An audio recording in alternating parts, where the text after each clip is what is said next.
നഗരത്തെ അക്ഷരാർത്ഥത്തിൽ ഇളക്കിമറിച്ച സംഭവം. അതിരാവിലെ കോട്ടയത്തെ തലയോലപ്പറമ്പിലുള്ള ഒരു വീട്ടിലേക്ക് മധ്യവയസ്കനായ വാസു എന്നൊരാളെത്തി. ആ വീട്ടിലെ മൂത്ത മകളായ നൈസിയെ കാണുന്നതിനായിരുന്നു അയാൾ അവിടേക്ക് എത്തിയത്. നൈസിയുടെ അച്ഛൻ മാത്യുവിന്റെ പണമിടപാടുമായി ബന്ധപ്പെട്ട് വാസു എന്ന വ്യക്തിയെ നൈസിക്കും അറിയാമായിരുന്നു. വാസുവിനെ കണ്ട ഉടൻ തന്നെ വളരെ സന്തോഷത്തോടുകൂടി നൈസി അയാളെ അകത്തേക്ക് ക്ഷണിക്കുകയും എന്താണ് വന്നതെന്ന് ചോദിക്കുകയും ചെയ്തു. മാത്യുവുമായി പണമിടപാട് നടത്തിയ സമയത്ത് നൽകിയ ചില ഡോക്യുമെന്റ്സ് തിരികെ വാങ്ങാനാണ് താൻ എത്തിയതെന്നും അവയൊക്കെ ഒന്ന് നോക്കിയെടുത്ത് നൽകണമെന്നും നൈസിയോട് ആവശ്യപ്പെട്ടു. മാത്യു ആളുകൾക്ക് പണം കടം കൊടുക്കുന്ന ഒരു വ്യക്തിയായിരുന്നു. അങ്ങനെ കൊടുക്കുന്ന സമയത്ത് അവരിൽ നിന്നും ചില ഡോക്യുമെന്റ്സ് ഒക്കെ അദ്ദേഹം വാങ്ങി സൂക്ഷിക്കാറുമുണ്ടായിരുന്നു. അങ്ങനെ വാസുവിനും പണം കടം നൽകിയ സമയത്ത് അയാളുടെ കയ്യിൽ നിന്നും ചില ഡോക്യുമെന്റ്സ് വാങ്ങി മാത്യു സൂക്ഷിച്ചിരുന്നു. ഡോക്യുമെന്റ്സുകൾ നോക്കിയെടുത്ത് വെച്ച ശേഷം അറിയിക്കാമെന്ന് നൈസി പറഞ്ഞപ്പോൾ വാസു ആകട്ടെ നൈസിയുടെ മൊബൈൽ നമ്പറും വാങ്ങി സന്തോഷത്തോടുകൂടി അവിടെ നിന്നും പോയി. തൊട്ടടുത്ത ദിവസം രാവിലെ തന്നെ നൈസിയുടെ മൊബൈലിലേക്ക് ഒരു വിളി വന്നു. അത് വാസുവായിരുന്നു.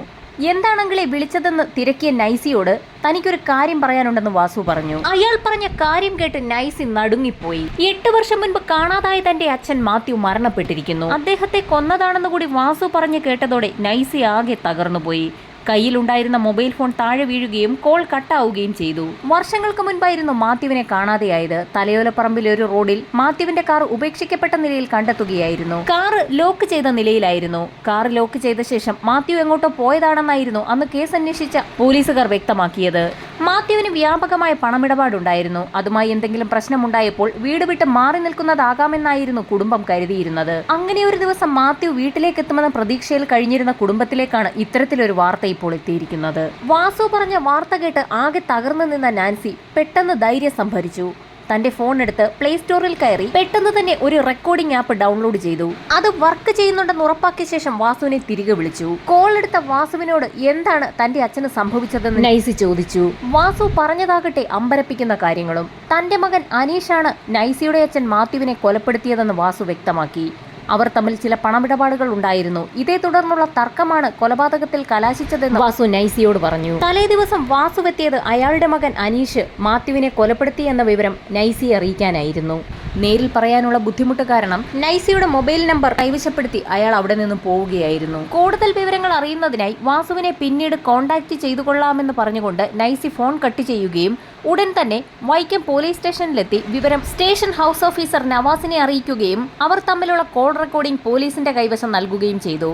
വിവരമറിഞ്ഞ പോലീസ് ഉടൻ തന്നെ വാസുവിനെ കസ്റ്റഡിയിലെടുക്കാൻ തീരുമാനിച്ച് വാസു താമസിക്കുന്ന ടി.വി.പുരത്തെ വീട്ടിലെത്തി. ചോദ്യം ചെയ്യൽ തുടങ്ങിയപ്പോൾ തന്നെ നൈസിയോട് താൻ പറഞ്ഞ കാര്യങ്ങളെല്ലാം 100% സത്യമാണെന്ന് വാസു പോലീസിനോട് വ്യക്തമാക്കി. തന്റെ മകൻ അനീഷാണ് മാത്യുവിനെ കൊലപ്പെടുത്തിയതെന്ന് നേരത്തെ തന്നെ അറിയാമായിരുന്നു എന്ന് പോലീസ് വാസുവിനോട് തിരക്കി. എന്നാൽ ഈ അടുത്ത കാലത്താണ് കാര്യങ്ങളൊക്കെ താൻ അറിഞ്ഞതെന്ന് പറഞ്ഞുകൊണ്ട് വാസു ഒരു കത്ത് പോലീസിന്റെ കയ്യിലേക്ക് ഏൽപ്പിച്ചു. ആ കത്ത് എഴുതിയിരിക്കുന്നത് പ്രേമൻ എന്നൊരു വ്യക്തിയായിരുന്നു. എത്രയും പ്രിയപ്പെട്ട വാസുവേട്ട, തലയോലപ്പറമ്പിൽ നിന്നും കാണാതായ പണമിടപാടുകാരൻ മാത്യു കൊല്ലപ്പെട്ടു കഴിഞ്ഞു. അദ്ദേഹത്തെ കൊലപ്പെടുത്തിയിരിക്കുന്നത് നിങ്ങളുടെ മകൻ അനീഷാണ്. ഈ വിവരം ഞാൻ പോലീസിനെ അറിയിക്കാതിരിക്കണമെങ്കിൽ താങ്കൾ എന്നെ കാണേണ്ടതുപോലെ ഒന്ന് കാണണം. ഇതായിരുന്നു ആ കത്തിന്റെ ഉള്ളടക്കം. കത്ത് വായിച്ചു നോക്കിയ ശേഷം അതിന്റെ മറുപുറം നോക്കിയ പോലീസ് സംഘം ഞെട്ടിപ്പോയി.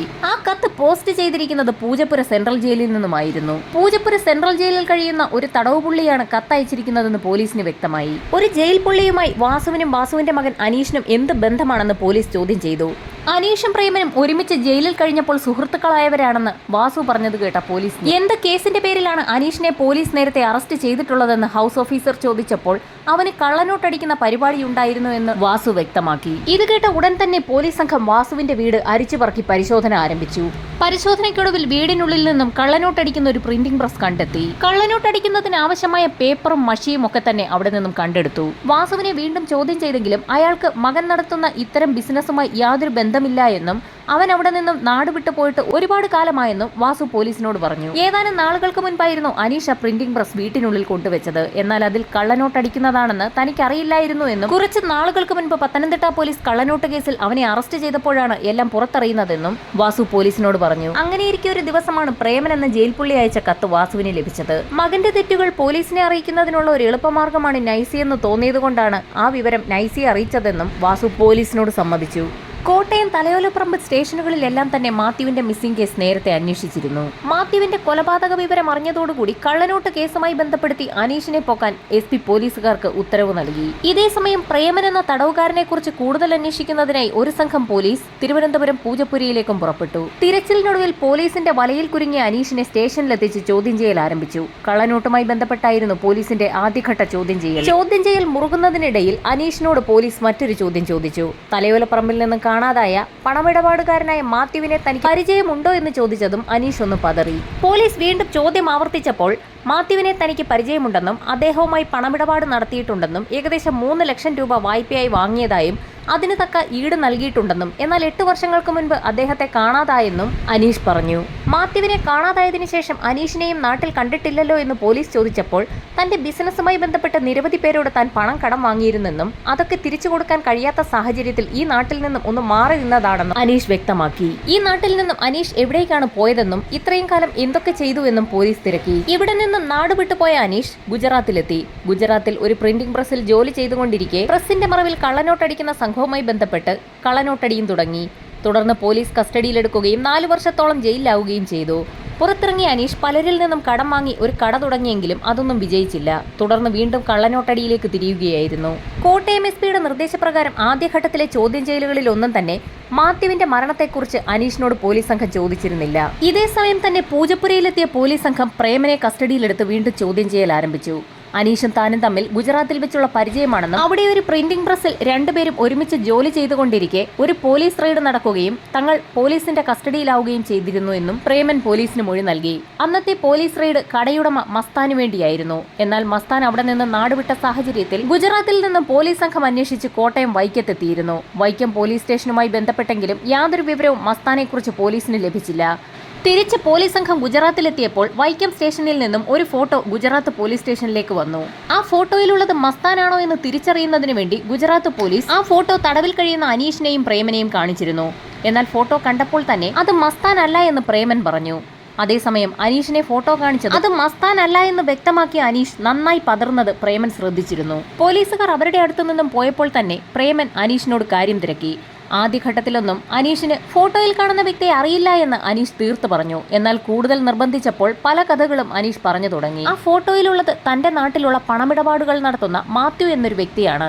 താനും അദ്ദേഹവും തമ്മിൽ വളരെ കൂട്ടാണെന്നും തങ്ങൾ ഒരുമിച്ച് മദ്യപിക്കാറുണ്ടെന്നും ഇപ്പോൾ കുറച്ചു വർഷങ്ങളായി അദ്ദേഹത്തെ കാണാനില്ല എന്നും അനീഷ് പറഞ്ഞു. അനീഷ് മാത്യുവിനെ എന്തെങ്കിലും ചെയ്തതാണോ എന്ന് പ്രേമൻ വെറുതെ ഒന്ന് ചോദിച്ചു. ആ ചോദ്യം കേട്ടതും അനീഷ് ആകെ ഞെട്ടിവിറച്ചു. പിന്നീട് പല സംഭവങ്ങളും പറഞ്ഞു തുടങ്ങി. അനീഷിന്റെ കയ്യിൽ ഒരു മാരുതി വാൻ ഉണ്ടായിരുന്നു. ആ വാനുമായി ബന്ധപ്പെട്ട് ചില പ്രശ്നങ്ങളൊക്കെ ഉണ്ടായിരുന്നു. അത് തീർക്കുന്നതിന് വേണ്ടിയായിരുന്നു മാത്യുവിന്റെ കയ്യിൽ നിന്നും അനീഷ് ആദ്യമായി പണം കടം വാങ്ങുന്നത്. ഈടായി 5 സെന്റ് സ്ഥലത്തിന്റെ പ്രമാണവും നൽകിയിരുന്നു. കടം വാങ്ങിയ പണവും അതിന്റെ പലിശയും പെരുകി 3 ലക്ഷം രൂപയിലേക്ക് എത്തിയപ്പോൾ മാത്യു ആ പ്രമാണം തന്റെ പേരിൽ രജിസ്റ്റർ ചെയ്ത് നൽകണമെന്ന് അനീഷിനോട് പറഞ്ഞു. സ്ഥലം രജിസ്റ്റർ ചെയ്ത് കൊടുത്താൽ മാത്യുവിന് കിട്ടാനുള്ള പണം ഈടാക്കിയിട്ട് ബാക്കി തുക അനീഷിന് നൽകാമെന്ന് മാത്യു വാക്ക് നൽകുകയും ചെയ്തു. 3 ലക്ഷം രൂപ എങ്ങനെ സംഘടിപ്പിച്ച് മാത്യുവിന് നൽകി ആ സ്ഥലം തിരിച്ചെടുക്കാൻ അനീഷ് തീരുമാനിച്ചു. എന്നാൽ പൈസയുമായി എത്തിയപ്പോൾ മാത്യു ആ സ്ഥലം തിരിച്ചെഴുതി നൽകാൻ വിസമ്മതിച്ചു. ഇത് അനീഷിൽ പക വളർത്തി. അങ്ങനെ മാത്യുവിനെ ചതിക്കാനായി അനീഷ് തീരുമാനിച്ചു. മാത്യുവും അനീഷും പലപ്പോഴും ഒരുമിച്ചിരുന്ന് മദ്യപിക്കാറുണ്ട്.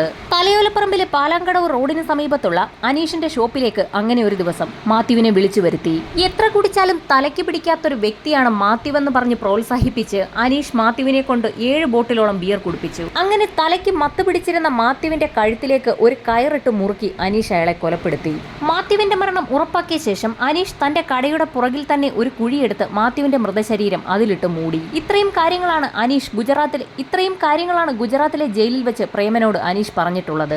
ഗുജറാത്ത് ജയിലിൽ നിന്നും പുറത്തിറങ്ങിയ അനീഷും പ്രേമനും നാട്ടിലെത്തി ഒരു ഷോപ്പ് തുടങ്ങുകയും അതിന്റെ മറവിൽ കള്ളനോട്ടടി വ്യാപിപ്പിക്കുകയും തുടർന്ന് പത്തനംതിട്ട പോലീസിന്റെ കസ്റ്റഡിയിലായ പ്രതികൾ പൂജപ്പുര സെൻട്രൽ ജയിലിൽ അടയ്ക്കപ്പെടുകയും ചെയ്തു. ജയിലിൽ കിടന്നുകൊണ്ട് തന്നെ പുറത്തിറങ്ങുന്ന വഴികളെക്കുറിച്ച് പ്രേമനും അനീഷും ആലോചിച്ചു തുടങ്ങി. പ്രേമൻ കുറച്ച് പൈസ സംഘടിപ്പിച്ചു വെച്ചിരുന്നു. എന്നാൽ പ്രേമന് മുകളിൽ കള്ളനോട്ട് കേസിന് പുറമെ വേറെയും കേസുകൾ ഉള്ളതിനാൽ ആ പൈസ കൊണ്ട് വക്കീൽ ഫീസ് നൽകി പുറത്തിറങ്ങാൻ അയാൾക്ക് കഴിയില്ലായിരുന്നു. അനീഷിന്റെ പേരിൽ കള്ളനോട്ട് കേസ് മാത്രമുള്ളതിനാൽ ആ പണം കൊണ്ട് അനീഷിന് പുറത്തിറങ്ങാനാകുമെന്ന് പ്രേമന് മനസ്സിലായി. തന്റെ കൈവശമുള്ള പണം വക്കീൽ ഫീസായി നൽകി അനീഷിനെ പുറത്തിറക്കാമെന്നും പുറത്തിറങ്ങുന്ന അനീഷ് കുറച്ചുകൂടി പണം സംഘടിപ്പിച്ച് എത്രയും വേഗം തന്നെയും പുറത്തിറക്കണമെന്ന് പ്രേമൻ അനീഷിനോട് ആവശ്യപ്പെട്ടു. എല്ലാം സമ്മതിച്ചുകൊണ്ട് വക്കീൽ ഫീസ് നൽകി അനീഷ് ജയിലിന് പുറത്തിറങ്ങി. എന്നാൽ പുറത്തിറങ്ങിയ അനീഷ് ആകട്ടെ പ്രേമനെക്കുറിച്ച് തിരക്കിയതേയില്ല, അയാളെ പുറത്തിറക്കാനും ശ്രമിച്ചില്ല. ഇതിൽ ദേഷ്യം വന്ന പ്രേമൻ വിവരങ്ങളെല്ലാം കാണിച്ചുകൊണ്ട് വാസുവിന് പിന്നീട് കത്തെഴുതുകയായിരുന്നു. പ്രേമനിൽ നിന്നും വിവരങ്ങൾ ചോദിച്ചറിഞ്ഞ പോലീസ് സംഘം തിരികെ കോട്ടയത്തെത്തി അനീഷിനെ വീണ്ടും ചോദ്യം ചെയ്യൽ ആരംഭിച്ചു. മാത്യുവിന്റെ മരണത്തെക്കുറിച്ച് യാതൊന്നും അറിയില്ല എന്ന് ആവർത്തിച്ചുകൊണ്ടിരുന്ന അനീഷിനോട് മാത്യുവിനെ അനീഷ് കൊന്നു കുഴിച്ചു മൂടിയതാണെന്നുള്ള സത്യം അനീഷിന്റെ തന്നെ സുഹൃത്ത് പ്രേമൻ സമ്മതിച്ചതായി പോലീസ് പറഞ്ഞു. പോലീസ് അത് പറഞ്ഞു നിർത്തിയതും അനീഷ് ആകെ വിളറി വെളുത്തു.